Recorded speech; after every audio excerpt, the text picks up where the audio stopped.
Svijet danas želi skrenuti pažnju na osobe s autizmom, posebno na one najmlađe. Kako im pomoći u odgoju i obrazovanju? Uloga roditelja je ključna, posebno kada je riječ o ranom otkrivanju autizma kod djece.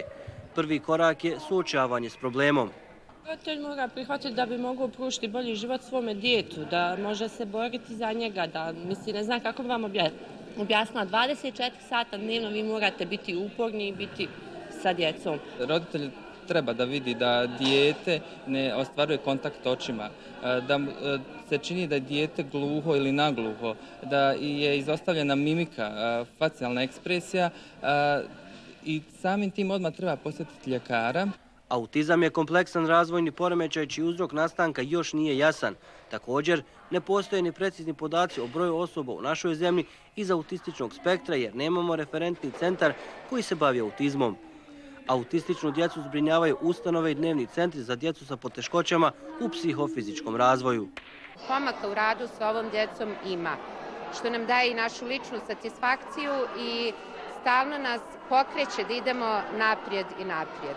Najvažnije je to da djelujemo timski i da im se omogući sveobuhvatna podrška. To je ono glavno njihovo. Zajedno smo se formirali, ne bili još više osvijestili narod i omogućili djece adekvatan tretman i pomoć i podrške. I tako smo ovaj dan odlučili da zajedno puštanjem plavih balona odamo podršku djeci iz spektra autizma i ne bili se proširila svijest kod ljudi. Današnja podrška i okupljanja u više BiH gradova ohrabruje sve one koji su suočeni s problemom autizma.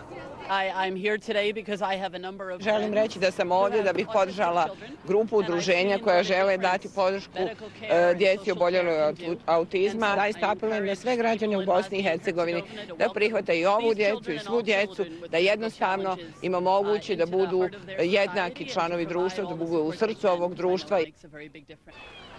Simbol autizma je plavi balon.